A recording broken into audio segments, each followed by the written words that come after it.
한국 근현대사를 성경적 세계관으로 밝히고 전하는 대한역사문화원의 한국 근현대사 바로 알기 특강입니다. 건국의 걸림돌 첫 번째 이야기, 좌우합작. 이번 시간부터는 해방 후 대한민국 건국까지의 3년 동안 대한민국 건국의 걸림돌이었던 좌우합작, 공산주의 그리고 공산주의 폭동을 차례로 살펴보고자 합니다. 오늘은 그 첫 번째 이야기로 대한민국의 건국을 방해한 좌우합작이 무엇인지 공부해 보겠습니다. 1945년 8월 15일, 드디어 일본이 패망하고 우리는 해방의 기쁨을 누리게 되었습니다. 그러나 그 기쁨도 잠시. 1948년 8월 15일, 자유민주주의 대한민국으로 완전한 독립을 완성하기까지는 3년이라는 시간이 필요했습니다. 해방을 맞이한 한반도는 혼란 그 자체였습니다. 이미 조선 왕조는 막을 내렸고 나라를 일본에 넘겨준 이씨 왕조가 다시 한반도를 통치한다는 것은 이제 가능한 일이 아니었죠. 그런 상황에서 한반도에 어떤 정체성을 가진 나라가 들어설 것인가는 한반도의 운명을 결정짓는 아주 중요한 사안이었지만 모든 사람이 그 중요성을 인식하고 있었던 것은 아니었습니다. 오히려 해방이 되었으니 이제 예전처럼 살면 된다라고 생각하는 사람이 대부분이었습니다. 그러는 사이 한반도에는 건국의 방향성을 놓고 다투는 좌와 우의 대립이 시작되고 있었습니다. 그리고 건국 과정에서 좌우합작이라는 변수가 등장하여 건국의 발목을 잡게 된 것입니다. 그런데 좌우합작이 무엇일까요? 우리는 좌파, 우파라는 말을 자주 듣습니다. 그러나 정확한 의미가 무엇인지 설명하기는 쉽지 않습니다. 우선 좌파와 우파의 의미부터 알아볼까요? 좌파와 우파의 기원은 프랑스 혁명으로 거슬러 올라갑니다. 당시 프랑스의 국회였던 국민공회에서 의장석을 기준으로 급진파, 즉 혁명파는 왼쪽, 온건파, 즉 왕당파는 오른쪽에 앉았습니다. 이것이 급진파는 좌파로, 온건파를 우파로 부르게 된 시작입니다. 그러나 누가 좌파고 누가 우파인지 시대에 따라 나라에 따라 의미가 조금씩 달라지기도 합니다. 그리고 어느 나라든 좌파와 우파가 존재합니다. 우리가 일본으로부터 해방된 1945년, 한반도의 좌파는 공산주의와 사회주의 지지자들이었고 우파는 자유민주주의 지지자와 민족주의자들이었습니다. 그런데 해방 후 건국 과정에서 좌우합작이라는 신기한 현상이 일어나게 된 것입니다. 전혀 정체성이 맞지 않는 두 집단이 합작하자는 이야기인데 절대 가능한 일이 아니었죠. 이 좌우합작이 바로 하나님이 주신 꿈과 사명을 감당할 하나님의 말씀대로 통치되는 거룩한 나라, 대한민국 건국의 발목을 잡는 사단의 방해 공작이었던 것입니다. 지금부터 왜 좌우합작이 건국의 걸림돌이 되었는지 그 이유를 알아보겠습니다. 1917년 볼셰비키 혁명 이후로 전 세계는 공산주의 열풍이 불고 있었습니다. 우리가 해방할 당시에도 공산주의 열풍은 계속되고 있었죠. 공산주의 사상은 마치 모든 사람에게 진정한 행복을 가져다 줄 것처럼 보였습니다. 왕정제도와 신분제도의 굴레 속에 고통받던 조선 백성은 일제의 나라를 빼앗긴 36년 동안에도 여전히 그 굴레를 벗어나지 못했습니다. 그런 조선의 백성들에게 들려온 공산주의자들의 말은 너무나 획기적이었습니다. 부자와 가난한 사람이 똑같이 나눠 가지는 평등한 세상을 공산주의가 만들어준다니 얼마나 좋은 말입니까? 가난과 신분제도로 고통받던 사람들에게 공산주의자들의 말은 듣기만 해도 마음에 맺힌 무엇인가가 쑥 빠져나가고 위로와 감동이 넘쳐나는 말이었을 것입니다. 그래서 해방 후 한반도에는 공산주의의 실체를 모른 채 공산주의와 사회주의를 지지하는 사람이 넘쳐났습니다. 1946년 미 군정청의 조사에 따르면 38선 이남에 사는 사람들의 78%가 사회주의와 공산주의를 지지한다는 결과가 나왔다고 하니 그 당시 공산주의 열풍이 얼마나 강력했는지를 알 수 있습니다. 더구나 대한민국이 자유민주주의 체제로 건국된 것은 그야말로 기적이었던 것이죠. 우리가 일본으로부터 해방되기 직전인 1945년 8월 9일 소련은 일본에 선전포고를 하고 한반도에 들어왔습니다.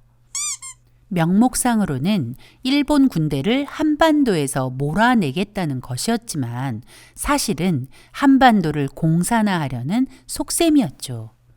소련 군대가 북한으로 들어왔을 때 소련의 속마음을 몰랐던 사람들은 일본을 물리쳐줄 군대가 들어온다는 말에 소련 군대를 환영했습니다.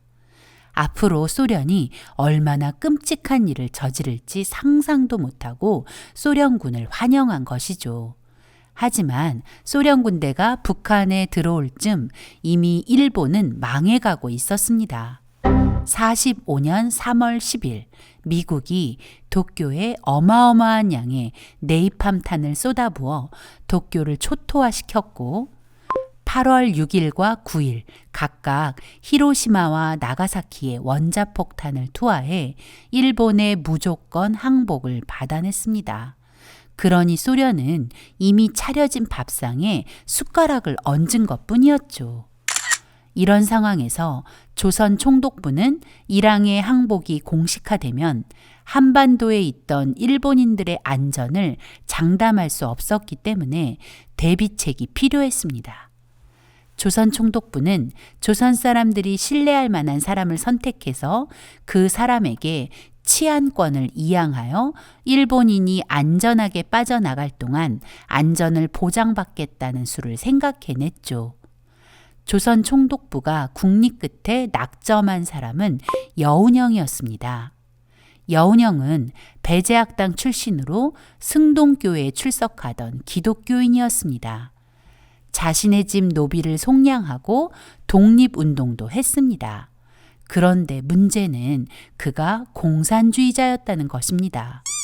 여운형은 1920년 8월 상해에서 고려공산당 결성에 참여했고 이루크츠크 고려공산당에 가입했으며 1923년 소련의 지원을 받아 임시정부의 개조 또는 해산을 목표로 한 국민대표대회 소집에 주도적 역할을 한 사람이었습니다.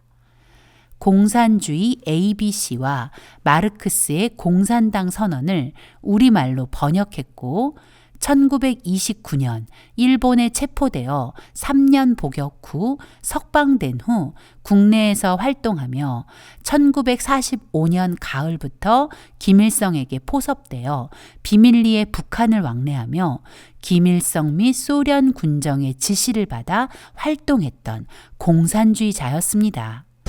당시 많은 사람이 공산주의가 좋은 줄로만 알았던 때라서 여운형은 조선을 위해 일본과 싸우고 조선 사람을 사랑하는 정의롭고 존경할 만한 사람으로 보였을 것입니다.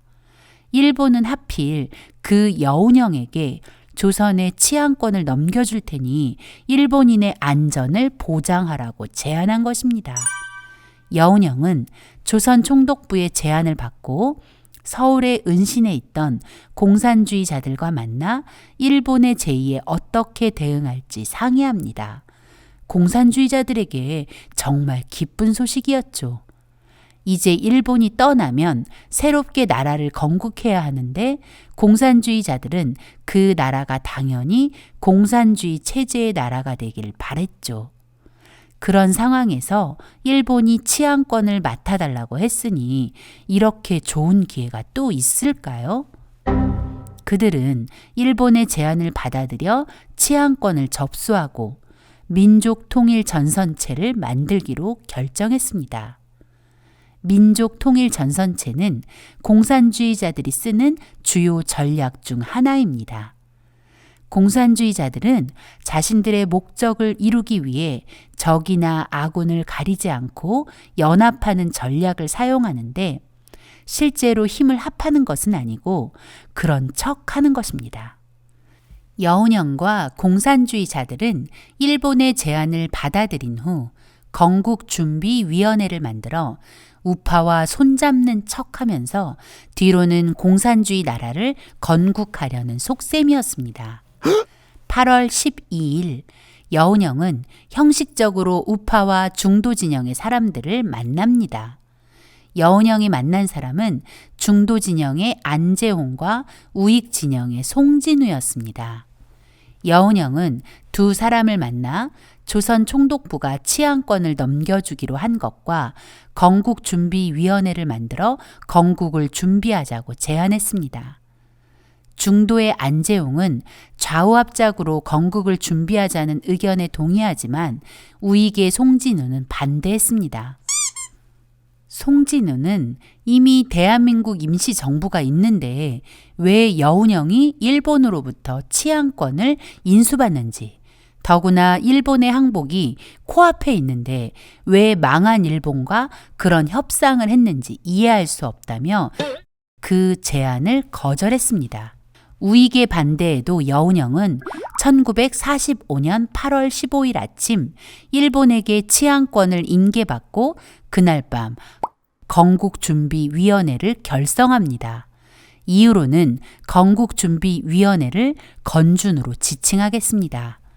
다음 날인 8월 16일 건준 발족식을 마친 여운형의 속마음은 이랬습니다. 일본이 패전했으므로 일본으로부터 정권을 이양받는 것이 당연하다. 일본과 투쟁했던 공산주의자들이 그 정권을 받을 자격이 있다.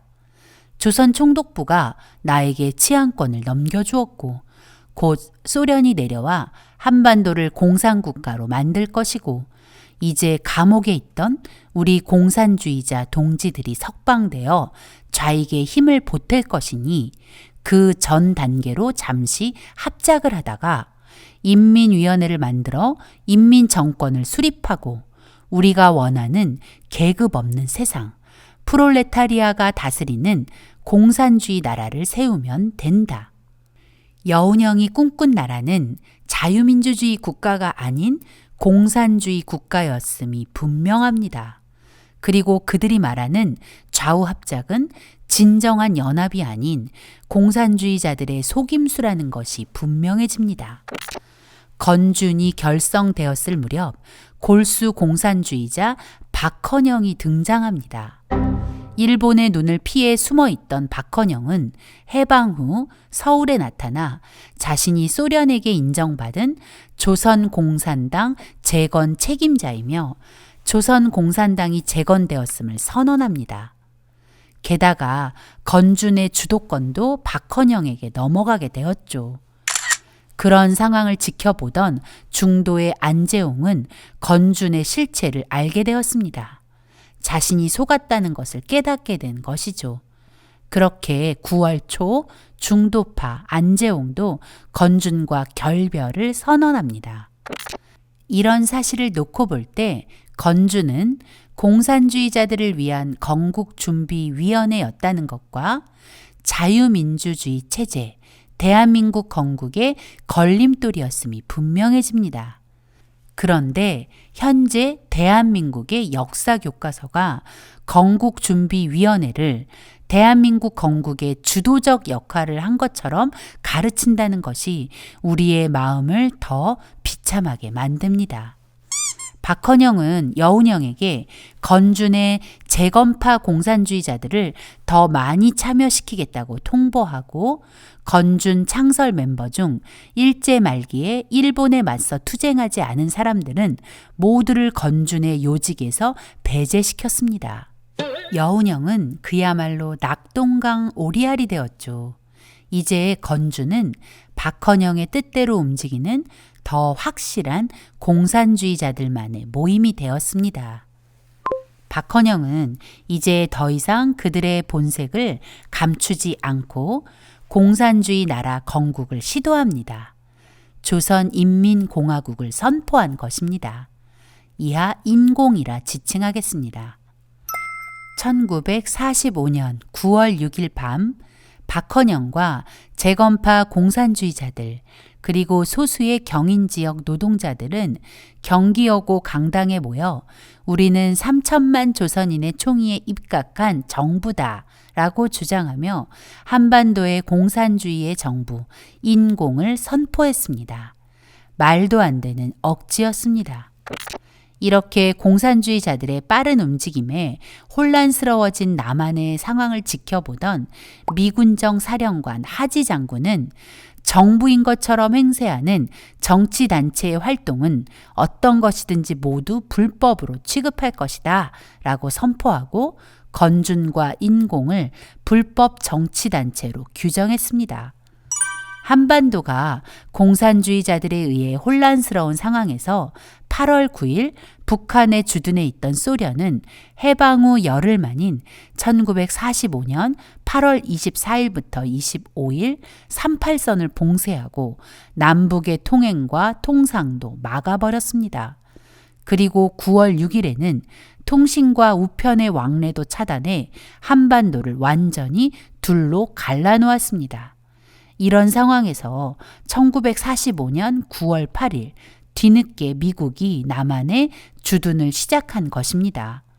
1945년 10월 16일 드디어 자유대한민국의 건국을 책임질 이승만 박사가 33년의 망명생활을 마치고 고국으로 돌아왔습니다. 이승만 박사가 한국에 들어오면서 이제 남한은 본격적으로 자유민주주의로 나라를 건국하려는 자유민주주의, 반공, 반소 세력과 공산주의, 좌우합작 세력이 팽팽하게 대립하게 됩니다. 남한이 공산 세력과 반공 세력, 거기에 좌우합작까지 더해져 혼란 속에서 갈팡질팡하고 있을 때 북한은 이미 스탈린의 지령에 따라 공산화가 진행되는 중이었습니다. 북한은 우리나라의 행정부에 준하는 북조선 임시인민위원회를 만들어 공산주의 건국을 벌써 완성한 셈이었습니다. 이 모든 일은 스탈린의 주도하에 이루어진 것입니다. 스탈린은 소련 주변 나라들을 공산국가로 만들려는 야심을 가지고 있었고 한반도도 예외는 아니었습니다. 소련은 이렇게 주변 나라들을 차근차근 공산화해 나갔습니다. 그러나 미국은 공산주의의 악랄한 실체를 모른 채 공산주의와 친구가 될 수 있다는 망상에 빠져 있었습니다. 바로 좌우합작 사상이었습니다. 그래서 미국 대통령 루즈벨트는 2차 세계대전의 승리를 위해 스탈린과 손을 잡고 소련의 군사적 경제적 지원을 해주는 어리석은 자의 길을 걷고 있었습니다. 미국이 소련에 지원한 군수물자는 항공기 14,834대, 전차 13,000대, 트럭 42만 7천대, 지프 5만 대, 철강 200만 톤, 상선 95척, 양곡 899만 톤이나 됩니다. 미국은 자신도 모르는 사이 소련의 공산화 자금을 물심양면 지원한 것입니다. 한반도 내의 좌우합작 시도만으로도 남한은 혼란 속에 빠져있던 그때 자유민주주의를 수호하는 미국마저 좌우합작이라는 미혹에 빠져 우리나라 독립의 발목을 붙잡는 걸림돌이 되었던 것입니다. 이번 시간은 건국의 걸림돌 첫 번째 이야기로 좌우합작에 대한 개관을 살펴보았습니다.